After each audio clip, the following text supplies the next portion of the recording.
कराची शहर को पुराने हालात की तरफ हरगिज नहीं जाने दिया जाएगा। अगर कोई टैंकर ड्राइवर नशे में या बगैर लाइसेंस गाड़ी चला रहा है तो हुकूमत जिम्मेदार है। ऐसे टैंकर से होने वाली हलाकत कत्ल खता नहीं है, कत्ल अमद है। वजीर तालीम खालिद मकबूल सदीकी की MQM के मरकज बहादुराबाद में मीडिया से गुफ्तगू। कहा, इन डंपर्स को शहर के अंदर आने की इजाजत कौन देता है? सिंध में सिस्टम सियासी सिस्टम से बड़ा है, इसे कौन चला रहा है? ANP कराची के रहनुमा शाही सैयद ने कहा, किसी को कराची के हालात खराब करने की इजाजत नहीं देंगे। हादसात बढ़ रहे हैं, लेकिन इसका मतलब ये नहीं कि गाड़ियां जलाई जाएं। कराची का मसला लसानी नहीं बल्कि इंतजामी है, इसे लसानी रंग देने की कोशिश की जा रही है। मुस्तफा कमाल ने कहा, हमारी नीयत ठीक है, इस इंतजामी मामले को हल करना चाहिए।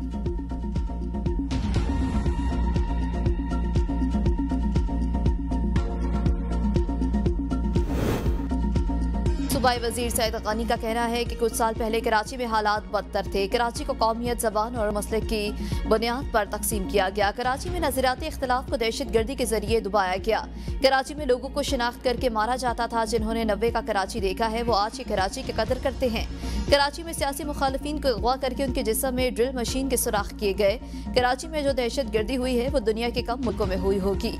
पीपल्स पार्टी के कारकुनान की शहादतें नजरियाती हैं, हमेशा याद रखी जाएंगी। लाशों पर सियासी खेल खत्म किया जाए। डंपर हादसात के नतीजे में बहुत सी जानें जा चुकी। गवर्नर सिंध कामरान टिसूरी की मीडिया से गुफ्तगू। कहा, किसी भी जान का मुआवजा कोई चीज नहीं हो सकती। चीफ जस्टिस सुप्रीम कोर्ट का शुक्रिया, मेरे खत पर नोटिस लिया, मुजरिमों को कैफरे किरदार तक पहुंचाया जाएगा।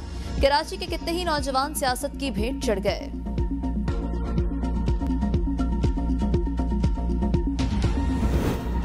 पानी हमारी जिंदगी और मौत का मसला है। Peoples party Indus water system पर किसी सूरत केनाल्स नहीं बनाने देगी। वजीर आला सिंध मुराद अली शाह का तकरीब से खिताब। कहा, केनाल्स के मामले पर साजिश रचाकर पीपल्स पार्टी को बदनाम किया जा रहा है। वजीर आला सिंध ने अवाम के साथ केनाल नामंजूर नारे भी लगाए। कहा, दरियाओं के मालिक आप सब लोग हैं जो इनसे पानी पीते हैं। अवामी मसाइल के हल के लिए हर मुमकिन इकदाम उठा रहे हैं। छोटी स्कीमों के लिए 1 अरब हर जिला के लिए दिया जाएगा। तमाम स्कीमें लागत का तयन डिप्टी कमिश्नर करेगा। मकामी अफराद से मिलकर टीम से ये स्कीमें सिंध हुकूमत को भेजें।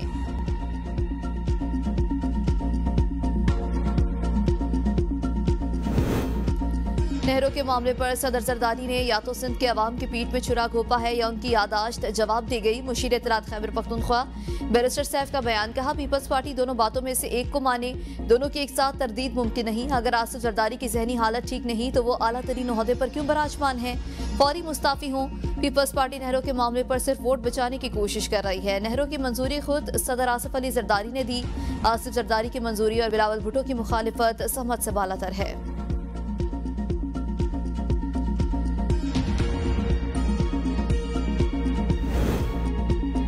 मेरे एक जुमले से सिंध वालों को बड़ी तकलीफ होती है। कौम का मुफाद नून लीग के साथ है। वजीर इत्तलात अज़मा बुखारी की प्रेस कॉन्फ्रेंस। कहा, PTI ने कभी मुल्क के मुफाद में काम नहीं किया। जो दहशतगर्दों की लाशें लेने पहुंच जाते हैं वो मुहिब्बे वतन नहीं हो सकते। नवाज शरीफ पहले की तरह बलूचिस्तान का मसला हल करेंगे।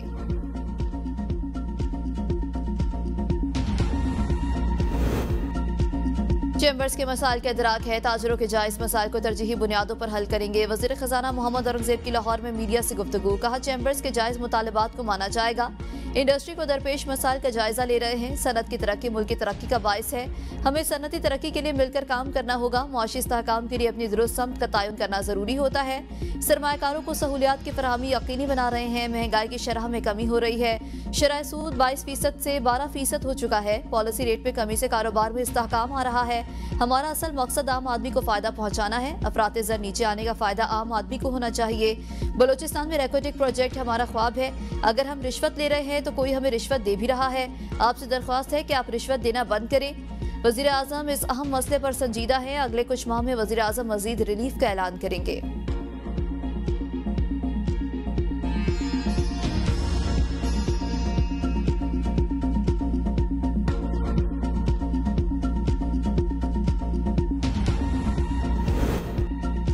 सरकारी मुलाजमीन तनख्वाहें बढ़वाने में आगे, टैक्स देने में पीछे। वजारत खजाना की पार्लियामेंट में जमा करवाई दस्तावेज में पोल खुल गया। दस्तावेज के मुताबिक 2022 में सरकारी मुलाजमीन ने 43 अरब, प्राइवेट मुलाजमीन ने 145 अरब का टैक्स जमा करवाया। 2023 में सरकारी मुलाजमीन ने तनख्वाहों की मद में 55 अरब जबकि प्राइवेट मुलाजमीन ने 209 अरब का टैक्स जमा कराया। 2024 में सरकारी मुलाजमीन ने सिर्फ 88 अरब का टैक्स जमा करवाया। सूबों में कारोबारी अफराद और इंडस्ट्रीज में सबसे ज्यादा टैक्स पंजाब ने जमा करवाया। पंजाब ने 2022 में 42,10,102 बिलियन का टैक्स इकट्ठा किया। सिंध ने 2024 में कारोबारी अफराद से 28,76,823 बिलियन का टैक्स इकट्ठा किया। खैबर पख्तूनख्वा ने 2024 में 8,18,872 बिलियन टैक्स सरकारी खजाने में जमा करवाया। इस्लामाबाद में 4,67,562 बिलियन का टैक्स गुज़श्ता एक साल में जमा करवाया। बलूचिस्तान ने एक साल में 2,21,479 बिलियन का टैक्स जमा किया।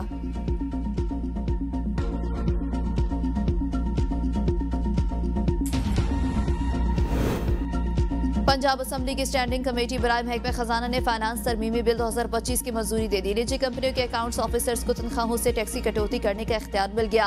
डीडीओज टैक्स कटौती के बाद ही तनख्वाहें जारी की जाएंगी। टैक्स की अदम अदायगी पर महकमा एक्साइज का मुतल्लिका अफसर जवाबदेह होगा। टैक्स की रकम बराह रास्त सरकारी खजाने में जमा कराना लाजिम करार।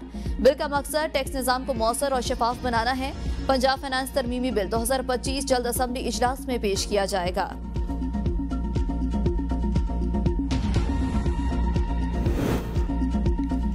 वज़ीर आला मरियम नवाज शरीफ की तुर्किया के सदर रजब तैयब एर्दोगान से मुलाकात। सदर एर्दोगान ने वज़ीर आला मरियम नवाज से खैर मकदम करते हुए डिप्लोमेसी फोरम कॉन्फ्रेंस में शिरकत पर शुक्रिया अदा किया। सदर एर्दोगान ने साबिक वज़ीर आज़म मोहम्मद नवाज शरीफ की सेहत के बारे में दरियाफ्त किया और नेक तमन्नाओं का इज़हार किया। सदर एर्दोगान ने कहा जल्द नवाज शरीफ से मुलाकात होगी। वज़ीर आला मरियम नवाज ने भी मोहम्मद नवाज शरीफ की जानिब से तुर्किया के सदर के लिए खैर सगाली का पैगाम भेजा। वज़ीर आला मरियम नवाज आज डिप्लोमेसी फोरम 2025 से खिताब करेंगे।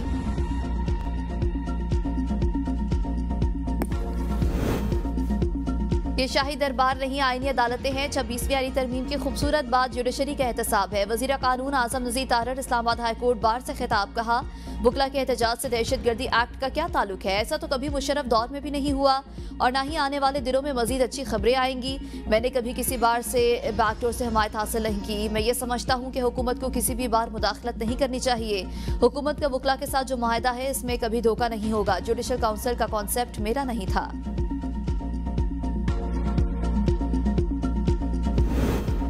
एस्टेब्लिशमेंट से डील का मुझे इल्म नहीं। आजम सवादी अपनी जाती हैसियत में बात कर रहे हैं। पार्टी की जानिब से ऐसा कोई इकदाम नहीं किया गया। बानी पीटीआई से मुलाकात के बाद पता चलेगा कि इन्होंने किसी को मुज़ाकरात का कहा है या नहीं। सेक्रेटरी जनरल पीटीआई सलमान अकरम राजा की एटीसी लाहौर पेशी पर मीडिया से गुफ्तगू। कहा बानी पीटीआई से मुलाकातों में रुकावटें डाली जा रही हैं ताकि सूरत हाल में इब्हाम पैदा हो। हम चाहते हैं मुल्क में बुनियादी हकूक बहाल हों। अगर कोई ये समझता है कि हम पतली गली से निकल जाएंगे तो ऐसा हरगिज नहीं होगा।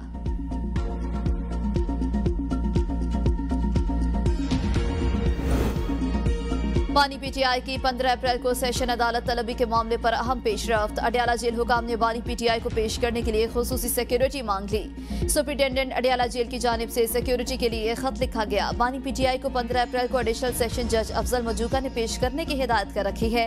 बानी पीटीआई के इकदाम में कत्ल, जाली रसीदों और दीगर केसेस में जमानतें ज़ेरे समात हैं।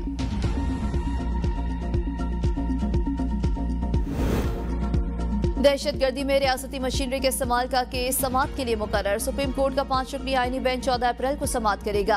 एक शहरी ने सुप्रीम कोर्ट में 2022 में दरखास्त दायर की थी। चेयरमैन सेनेट इंतखाबात में वोटों की तस्दीक का केस भी समात के लिए मुकर्रर। 5 रुकनी आईनी बेंच 14 अप्रैल को समात करेगा।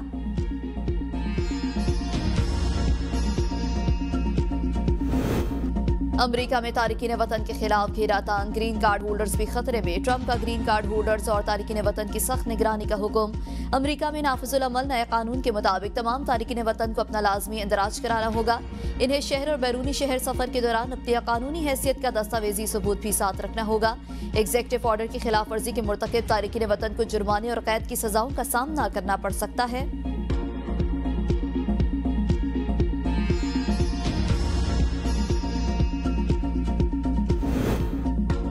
अक़वाम मुत्तहिदा के इंसानी इमदाद के दायरे का अपने अमले में 20% कमी का फैसला। पाकिस्तान समेत 60 से ज़ायद ममालिक में काम करने वाले अमले की मुलाजमतों पर असर पड़ सकता है।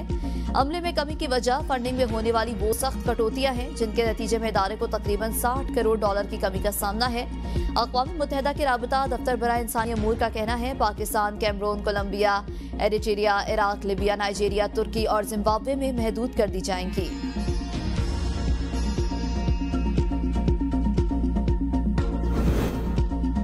सिंध में किल्लत-ए-आब 2023 के बाद मुसाफिर परिंदों की आमद में मुसलसल कमी। ताज़ा तरीन आदाद-ओ-शुमार के मुताबिक 2023 में सूबे में 12 लाख मेहमान परिंदों की आमद का नया रिकॉर्ड कायम हुआ था। 2024 में ये तादाद कम होकर 6,39,000 हो गई।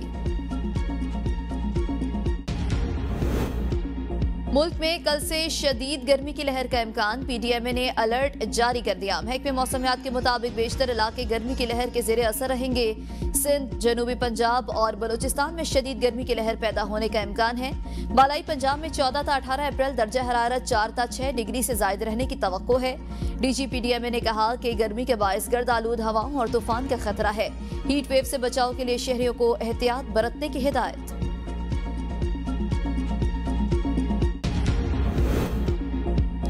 खूबसूरत आंखों की वजह से शोहरत पाने वाले अरशद खान चाय वाला का नादरा ने शिनाख्ती कार्ड ब्लॉक कर दिया। अरशद खान का लाहौर हाई कोर्ट के रावलपिंडी बेंच से रुजू। शिनाख्ती कार्ड की बहाली के लिए दरखास्त दायर। दरखास्त पर समाअत 17 अप्रैल को होगी।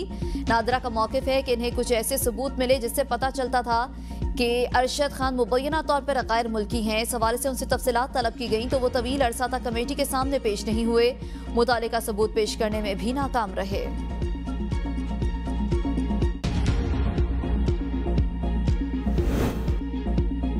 पाकिस्तान को बेहतर जगह बनाना चाहती हूँ, अमरीकी शहरी ओनिजा ने ख्वाहिश जाहिर कर दी। पाकिस्तान में गुजारे हुए वक्त को शानदार करार दे दिया।